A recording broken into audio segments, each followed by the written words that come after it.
Bien, vamos con el primer problema de Madrid de 2016.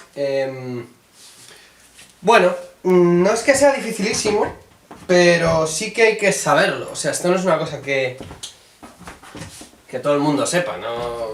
Supongo que no es súper difícil, si lo has visto alguna vez en tu vida, pero ya digo, hay que haberlo visto alguna vez. Entonces, en el problema, básicamente, lo que me ponen en el problema es una rampa, un plano inclinado y una esfera aquí en el plano inclinado. Y básicamente lo que van a examinarnos en este problema es si conocemos un par de cositas de los objetos que ruedan, que son las siguientes, ¿vale? La primera, si un objeto rueda sin deslizar, la aceleración angular está ligada a su aceleración lineal. Bien, y está ligado mediante esta fórmula, ¿vale? La aceleración lineal va a ser igual a la aceleración angular por el radio.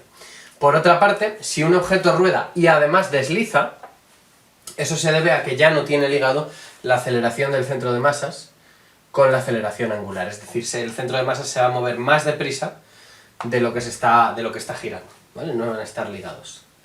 Bien, y teniendo esto en cuenta, nos van a hacer unas preguntas al final en las que básicamente tenemos que responder a cuánto trabajo disipa la fuerza de rozamiento en cada uno de los dos casos. Y aquí hay que saber también, relacionado con esto, un par de cosas. La primera, si un objeto rueda sin deslizar, es decir, si la aceleración del centro de masas está ligada a la aceleración angular, entonces no va a perder absolutamente nada de energía por rozamiento, ¿vale? Mientras el punto de contacto sea único, o la superficie de contacto sea una línea única, ¿vale? En el caso de que sea un cilindro.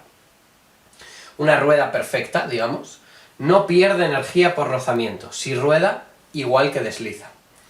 Y esto es algo que podemos acordarnos o que podemos recordar si pensamos en un coche. Claro, en un coche, hombre, la rueda se calienta un poco. Ahora vamos a ver, o ahora voy a intentar explicar por qué se calienta la rueda. Pero imaginad que, claro, que la fuerza de rozamiento, que es la que hace girar a la rueda, estuviera todo el rato disipando energía. Toda esa energía que se disiparía en forma de calor.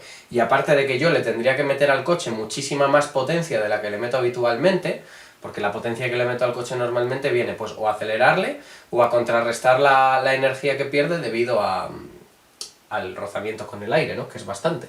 Pues si además, por el rozamiento con las ruedas, tuviera que suministrarle más energía, primero, consumirían más los coches, y segundo, las ruedas se calentarían muchísimo, tanto que al final acabarían por estallar. ¿Por qué? Porque la disipación de energía se produciría ahí donde está la fuerza de rozamiento, es decir, en el punto de contacto, ¿no?, de la rueda con el suelo, y estaría ahí calentándose continuamente. Y digo, esto sería mucho más exagerado que el calentamiento que ocurre realmente, o el calentamiento que se da en la realidad. ¿A qué se debe ese calentamiento en la realidad? Pues se debe a la forma de la goma, ¿vale? Las gomas de los coches son elásticos, y al calentarse o al contraerse cuando la rueda gira, ¿verdad?, se contrae por el peso del coche esa goma, ahí va a perder un poco de energía que luego va a recuperar, en forma de energía elástica, que luego va a recuperar cuando sigue girando y se descomprime, digamos. Pero debido a ser un material elástico que no es perfecto, la energía necesaria para comprimirlo no es la misma que luego me devuelve cuando se descomprime. Eso es lo que haría un muelle perfecto, pero la rueda, igual que cualquier muelle real, no es perfecto.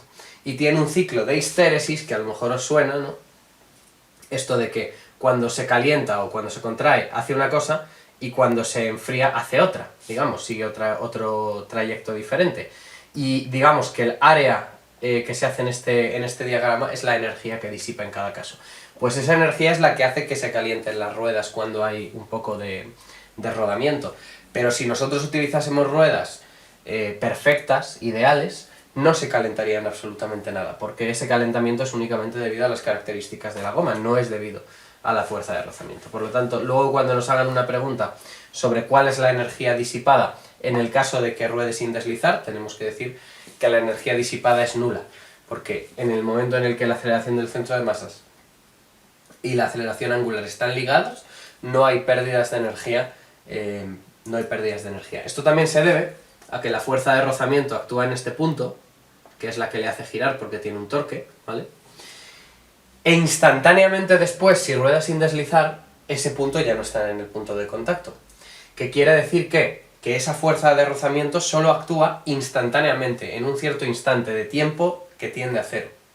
Si ese instante de tiempo tiende a cero, la potencia que desarrolla esa fuerza pues también tiende a cero. Y por lo tanto no disipa energía. A lo mejor así también podemos recordarlo, ¿vale? Bueno, teniendo eso en mente, vamos ya con las preguntas del problema. Bien, en el primer apartado nos dicen que calculemos el ángulo crítico a partir del cual esto empieza a deslizar, ¿vale? El ángulo crítico es ese ángulo para el cual se desligan aceleración lineal y aceleración angular, ¿vale? Para calcular esto, pues aquí tenemos nuestra rueda, ¿vale? Aquí a lo mejor está muy inclinado, ¿vale? Pero bueno, y vamos a hacer un diagrama de fuerzas. Tenemos el peso, la normal, que es perpendicular al plano, y la fuerza de rozamiento, que se aplica en el punto de contacto y lo intenta frenar.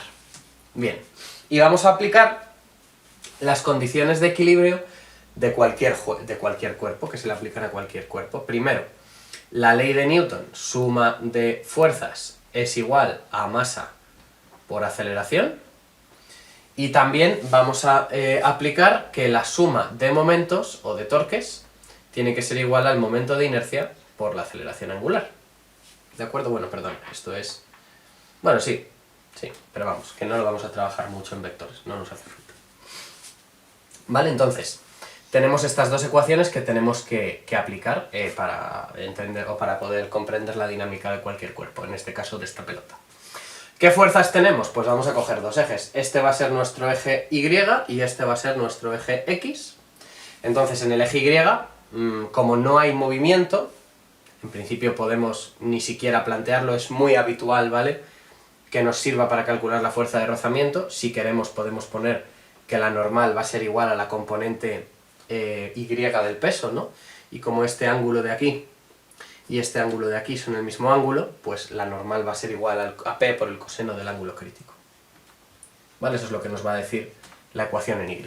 La ecuación en X me va a decir que el peso en X, que va a ser P por el seno del ángulo crítico, menos lo que le esté frenando esa fuerza de rozamiento. Recordad que la fuerza de rozamiento es mu por la normal, mu por P coseno del ángulo, va a ser igual a la masa por la aceleración. Esa es la ecuación quizás más interesante que tenemos para el eje X. Bien, y para los momentos tenemos que la suma de momentos es igual al momento de inercia por la aceleración angular. Bien, ¿qué momento o qué única fuerza está aquí aplicando momento? Porque tanto normal como peso se están aplicando sobre el centro de masas del objeto. Entonces el único que tiene un momento respecto de ese centro de masas es la fuerza de rozamiento. ¿Cómo se calcula el momento? Como el vector director multiplicado por la fuerza, eso es el momento. Y vamos a obtener I por alfa. Bien, como la aceleración angular va a ir en la misma dirección que este vector y no nos interesa especialmente si gira, o sea, es obvio que gira para abajo, pues vamos a trabajar simplemente con los módulos, ¿vale? El ángulo que forman el vector director y la fuerza, el vector director es este, la fuerza es el otro, es 90 grados, como vemos. R va a ser el radio del objeto, la fuerza va a ser mu por el peso por el coseno del ángulo. Bien, y en el otro lado vamos a tener el momento de inercia de una esfera, que es 2/5 de mr cuadrado. Bien, ese es el momento de inercia de la esfera. Una cosa importante, algunos momentos de inercia merece la pena sabérselos en vez de deducirlos. El de la esfera es uno de ellos, que es un poco rollo de deducir. Así que yo me lo aprendería. Y luego por alfa. Vale, entonces tenemos básicamente estas dos ecuaciones. Bueno, aquí se me va a cancelar una R, ¿no? Pero tenemos básicamente estas dos ecuaciones. Y el momento en el que va a empezar a rodar deslizando, además de rodar, ¿no?, es el momento en el que esta aceleración sea mayor que la aceleración angular. Entonces, ¿qué es lo que tenemos? Bueno, pues como los pesos son mg, ¿de acuerdo?, podemos cancelar las m's, y aquí lo mismo, como el peso es mg, podemos cancelar las m's, y ahora, si yo me paso todo eso al otro lado, puedo comparar ese alfa con esa aceleración lineal, y ver que la condición es que esto de aquí sea mayor que esto de aquí, ¿verdad? Porque queremos que la aceleración del centro de masas sea mayor que la aceleración angular, que estén desligadas. Uy, perdón. Bien, entonces tenemos G por el seno del ángulo menos nu por G por el coseno del ángulo. Esto es la aceleración lineal, tiene que ser mayor que esto otro de aquí. 5 medios, ¿verdad? Porque lo estoy pasando al otro lado, de mu por G por el coseno del ángulo partido por el radio. Ahora, perdón, la comparación era, ¿verdad? Que la comparación era que A tenía que ser igual a alfa R, ¿no? O sea que me falta aquí, para compararlo, me faltaría aquí multiplicarlo por R. Claro, si yo lo multiplico por R, pues esta R se me va a ir con esta R, ¿no? Entonces directamente puedo no ponerlo. Cuidado a eso en la comparación, ¿no? Me va a quedar mu G coseno del ángulo. Bien, y como vemos, si pasamos esto para acá, ¿no? Pues vamos a tener, bueno, los G's se me van a cancelar y vamos a tener el seno del ángulo mayor que 7 medios, porque si sumo 1 a 5 medios son 7 medios, de mu por el coseno del ángulo.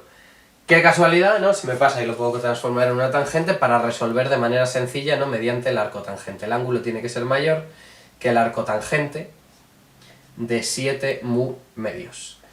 Como mu es 0,2, que me lo han dado en el problema, pues 0,2 entre 2, 0,1, 7 por 0,1, 0,7. Y esto lo metemos en nuestra calculadora y lo que obtenemos es que el ángulo crítico es 35 grados. Este sería el ángulo a partir del cual rueda y desliza. Cualquier ángulo más pequeño que este, rueda sin deslizar. Cualquier ángulo mayor que este, rueda y desliza. Tiene sentido, ¿vale? Porque básicamente va a rodar y deslizar cuando no sea capaz de rotar suficientemente rápido como se está moviendo. ¿De acuerdo? Entonces, cuanto más inclinado esté, más fácil es que acelere demasiado y la rotación no pueda seguirle el ritmo. Así que este sería el resultado del apartado de la primera pregunta. Vamos con la segunda. Bien, vamos con la pregunta 2. En la pregunta 2 me hacen esa pregunta, ¿no? De si es 30 grados, ¿qué trabajo hace o qué energía disipa la fuerza de rozamiento, ¿no? Pues ahí es donde tenemos que contar toda la historia que he contado al principio, ¿no? Como la fuerza actúa instantáneamente y el desplazamiento está completamente ligado al lineal con el angular, pues la fuerza de rozamiento no disipa trabajo, porque instantáneamente se aplica sobre un punto, pero al instante siguiente ya se está aplicando sobre otro. Por lo tanto, en el cálculo de un trabajo, ¿no? Que sería la fuerza por el desplazamiento, pues no vamos a tener desplazamiento de ese punto, es decir, esa fuerza no va a producir un desplazamiento lineal. Instantáneamente se va a aplicar sobre un punto diferente, ¿de acuerdo? Así que 0. En este caso, la respuesta es disipar 0 julios. Y lo siguiente que me preguntan es cuánto disiparía en el caso, bien, de que fueran 60 grados. Ahí, como rueda y desliza, sí que va a disipar trabajo, ¿vale? Y aquí la clave para este apartado es calcular, bueno, no sé por qué he borrado esto, pero como el trabajo se va a calcular como la fuerza por el desplazamiento, ¿verdad? Pues la clave es calcular cuánto desplazamiento realiza. Porque la gracia, o lo que va a ocurrir aquí es lo siguiente, la pelota va a rotar, y en la que rota se va a desplazar un poco más de lo que haría si fuera simplemente si rotase, ¿no? O sea, si va rotando y va cayendo, pues va haciendo así, y aquí lo que va a ocurrir es que además de rotar, va a ir desplazándose extra, ¿no? Y va a recorrer más distancia de la que recorrería solo si rotase. ¿Cómo se calcula esto? Pues se calcula la distancia que ha recorrido el centro de masas y se le resta la distancia que ha recorrido por la rotación, ¿no? Distancia recorrida por la rotación. Y esa diferencia de distancias, es el desplazamiento que habría que aplicar o que realmente va a afectar en la disipación de trabajo. ¿De acuerdo? Entonces aquí básicamente el problema reside en encontrar estas dos distancias, porque claro, la fuerza es la fuerza de rozamiento, mu por mg, y por el coseno, habíamos quedado que era el coseno, ¿verdad? Por el coseno de 60, y simplemente tenemos que conocer pues cuál es ese desplazamiento, y ya tendríamos calculado el trabajo. Entonces, por una parte, la distancia que recorre el centro de masas, en este caso, como es un movimiento rectilíneo uniformemente acelerado, pues va a ser la distancia inicial, 0, más la velocidad inicial por el tiempo, 0, más la aceleración del centro de masas, lineal, por el tiempo al cuadrado, partido por 2, ¿verdad? Esta es la ecuación de un movimiento rectilíneo uniformemente acelerado. Y por otra parte, la distancia que recorre en rotación, pues va a ser exactamente la misma, porque también es un movimiento rectilíneo uniformemente acelerado, pero lo vamos a poner como aceleración angular del centro de masas, no, aceleración angular por el radio, ¿verdad? Por t cuadrado partido por 2. De acuerdo. Única cosa que aquí, pues estas dos no están relacionadas, ¿verdad? Estas dos no van a estar relacionadas. Entonces, ¿cómo lo vamos a hacer? Bueno, la aceleración del centro de masas ya la habíamos calculado anteriormente, ¿verdad? Y nos daba esto. Por otra parte, la aceleración angular la vamos a sacar de la otra ecuación. Recordemos que la otra ecuación, la de los momentos, me decía que la aceleración angular era 5 medios de mu por g por el coseno del ángulo, ¿verdad? Esta era la aceleración angular. Entonces, en este caso, podemos hallar la aceleración angular. Si no recuerdo mal, esto era partido por r, sí, no lo recuerdo mal. Y podemos hallar la aceleración del centro de masas y podemos sustituirlo ahí, ¿de acuerdo? Único problema, que no me han dado la masa, no me hace falta, no me han dado g, podemos superar 9,8, supongo. Y ya está, en principio, pues tenemos absolutamente todo para calcularlo, lo sustituimos ahí. Bien, una vez lo hemos llevado ahí, vamos a caer en la cuenta de que me han dicho que se ha desplazado 1 metro. Ahora, esto que he puesto aquí es lo que me sirve, o sea, lo que yo tengo que utilizar para calcular cuánta energía disipa. No es lo que se ha desplazado realmente la bola. Lo que se ha desplazado realmente la bola me lo va a dar el desplazamiento del centro de masas. Entonces a mí me han dicho que el desplazamiento del centro de masas es 1 metro. ¿Qué puedo hacer con esta ecuación primera? Con esta ecuación primera, sabiendo que la distancia es 1 metro, puedo sacar el tiempo. Y una vez sacado el tiempo puedo venir aquí y sustituirlo y sacar la distancia que rota. Y entonces hacer 1 metro menos la distancia que rota. Para ya así calcular la distancia en la que actúa la fuerza de rozamiento. Vamos a despejar t y vamos a sustituirlo ahí. Bien, tengo aquí t cuadrado, ¿verdad? Igual a 2 por la distancia que recorre el centro de masas, que es 1, ahora lo voy a quitar, dividido por g por el seno de θ menos mu coseno de θ. Vamos a meter eso ahí y obtenemos la distancia que rota.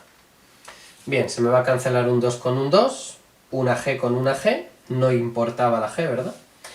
Y vamos a tener entonces 5 veces mu, que era 0,2, el coseno de 60, que es 1 medio, partido por 2 veces el seno de 60, que es raíz de 3 entre 2, menos 0,2 por 1 partido con 2. Bien, estos son números bastante sencillos, salvo el raíz de 3 partido por 2. Pero lo demás es que casi que hasta sin calculadora se podría hacer. Entonces, el 0,2 con el 2 me da 0,1. 0,1 por 5, 0,5. Eso es lo que tenemos arriba. Y abajo 0,2 por 1 medio me da 0,1. Me queda raíz de 3 entre 2 menos 0,1. Hacemos denominador común 2. Para que se me simplifique además con este de aquí, ¿verdad? Entonces sería 0,1 si ponemos denominador 2, 0,2 entre 2. Bueno, es que de hecho ya lo tendríamos, ¿no? Así que este 2 con este 2 se me iría. Raíz de 3 menos 0,2. Y calculamos eso para calcular finalmente esta variación, que sería 1 menos esto. 1 menos 0,5 partido por raíz de 3 menos 0,2. Que me va a dar qué distancia se desplaza. 0,67, depende de los decimales aquí que me hayan dado en este problema, no me acuerdo de cuántos eran, voy a poner 0,674, ¿vale? Pero no me acuerdo de los decimales que me daban en el problema. Entonces, si el desplazamiento es 0,674, pues ya podemos sacar por fin el trabajo, vamos allá. El trabajo va a ser igual a la fuerza, coeficiente de rozamiento, perdón, 0,2, por la masa, esto no me lo habían dado, por g, 9,8, por el coseno de 60, que es 1 medio, y por el desplazamiento 0,674. Y esto está en julios y son julios perdidos, así que le pongo un signo menos. Este con este me va a dar 0,1, 0,1 por este me va a dar 0,98, así que 0,98 por 0,674. Y me da menos 0,66 veces la masa en julios. Ese es el resultado, en función de la masa de la bola, que no me la dan, del trabajo que disipa la fuerza de rozamiento en el caso de que ruede y deslice. Recordemos que solamente pierde energía por deslizar, ¿vale? Si rueda, ahí no está perdiendo ningún tipo de energía. Vamos con la última pregunta que me hacen, que sería justificar y calcular la energía del cuerpo para el ángulo, la energía cinética del cuerpo para el ángulo de 60. Bien. La energía cinética del cuerpo va a ser, ¿qué energía cinética va a tener cuando recorra 1 metro? ¿No? Es lo que me están preguntando. Pues va a ser la energía potencial que tuviese inicialmente menos esto, 0,66 veces la masa, que es lo que ha perdido ahora. ¿Cuál era la energía potencial que tenía inicialmente? MGH. MGH. Claro, la masa no la conocemos, la G sí. ¿Y la altura cuál es? Bueno, pues si va a recorrer 1 metro aquí, ¿verdad? Si va a recorrer 1 metro aquí, y este ángulo es de 60 grados, pues la altura h será, ¿verdad?, el seno, ¿no? 1 por el seno de 60 me va a dar h. Es decir, por 1 por el seno de 60. Como 1 es 1, pues nada, lo vamos. 1 por el seno de 60, raíz de 3 entre 2. Y ya está. A esto hay que restarle 0,66 veces m, el m se saca factor común, y me va a salir la energía cinética en julios que va a tener esta pelotilla tras recorrer 1 metro. Bueno, pues me da 7,83 m julios. Esa es la energía de mi pelotilla. Como vemos, no es dificilísimo si entendemos bien la diferencia entre rotar y rotar deslizando. O sea, rotar sin deslizar y rotar deslizando. Tanto en cuanto a las ecuaciones que nos quedan y en cómo se mueve y cómo está ligada la aceleración y la aceleración angular, pero también hay que comprender bien esto de las energías, ¿vale? Muy importante eso de que si ruedo sin deslizar no pierdo energía, algo súper fundamental que yo sinceramente no tenía ni idea, nunca me lo había planteado, pero que tiene mucho sentido, ¿no? Darnos cuenta de eso, de que no se pierde energía cuando algo rueda deslizando. Muy importante y también muy útil, supongo, en la ingeniería. Yo es que como no soy ingeniero, pues nunca lo había pensado, pero realmente sí que es algo bastante interesante. Bueno, espero que nos haya sido útil el vídeo, tanto como a mí estudiarlo, y nos vemos en el próximo. ¡Hasta luego!